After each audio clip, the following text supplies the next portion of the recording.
Hey, what's up? You know that saying, old habits die hard? Go check out the previous part to gauge your bearings. This dude had old habits that were dying hard, in that he was used to women throwing themselves likely at his feet because of his wealth, his influence, and his opulence. And he was used to women groveling at his feet, really just begging him whenever there was an altercation between the two of them, that he could not even recognize when he was now in the presence of a godly woman that is not swayed by the pendulous activity of money, enough to allow basically rubbish and virtuelessness in a man, just a moral turpitude. So he continued to treat me. It was harder for him to pretend that he was godly than it was for him to be in his default state. And so as soon as I was now in his land and he had basically banked a bullseye because he got me out of South Africa and brought down my guard, he became himself. He became who he was all along. And that arrogance is what annoyed me, irritated me, and what made me realize that this is not what I want. And ultimately it resulted in our breakup in the dream. And after the breakup, he was gentlemanly and decent enough to drop me off at the airport, like I spoke in the previous part. However, I was still kind of begging him all along because I didn't want him to suddenly change on me and leave me destitute in a foreign land. I had to be wise. And it was at this stage when I was now in the airport. And mind you, this airport that I was in had no check-in staff. It was empty. It was barren. It was like Pyongyang Airport in North Korea. Yeah, it looked like Pyongyang Airport. Like, it did. It did. It was like ghostly. There was nobody in there except this man and myself. It's like he was the check-in staff. It was weird. I'm trying to understand this dream as I explain it, okay? There was no one there, but in this airport, I was begging him all the way up until I finally boarded an airplane, alright? The whole environment was shrouded with darkness up to the point of boarding the airplane.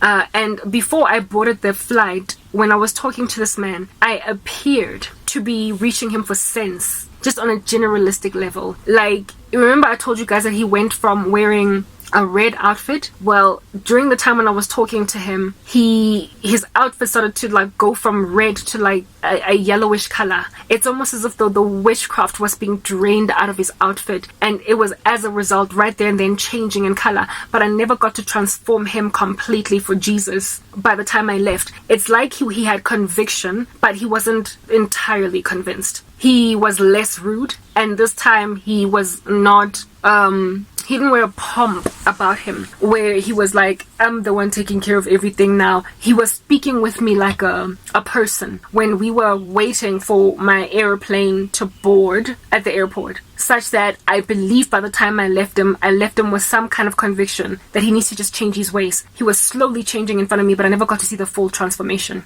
Right? Then I got into the airplane and I was, guys, this is such a long story. This dream has so many facets to it. Here it is that I'm inside the airplane, alright? And it's a regular flight. It looked like economy class. It wasn't first class or anything like that. And I'm sitting in this chair, aeroplaning, just literally sobbing, okay? Sobbing. And the airplane scene was similar to that of, I don't know if you've seen the Squid Game. God, it's just telling me so many things. That's why I want to sleep. I'm tired. The Squid Game. After the dude gets put through the whole Squid Game process and wins it, at the end, he tries to, he's got this pink hair, right? And then he tries to board an airplane, but he is all upset that this is rubbish, this thing that's going on with the Squid Game, and he now wants to fight. So instead of going on the airplane to go and meet his child and his ex-wife or something, he then decides to go and make war with the owners or the runners of the Squid Game. You know the last ending scene of the Squid Game. You know it, right? If you've seen the Squid Game, I don't know very many people who haven't. It ends with this dude trying to board a flight, but then deciding not to board a flight, but rather going to go and make war with the games. Alright? Yeah, cool. Decides to stay in Korea instead of going to America. The airplane that I was on, I had an understanding in my dream that it was like the airplane of that dude from the Squid Game.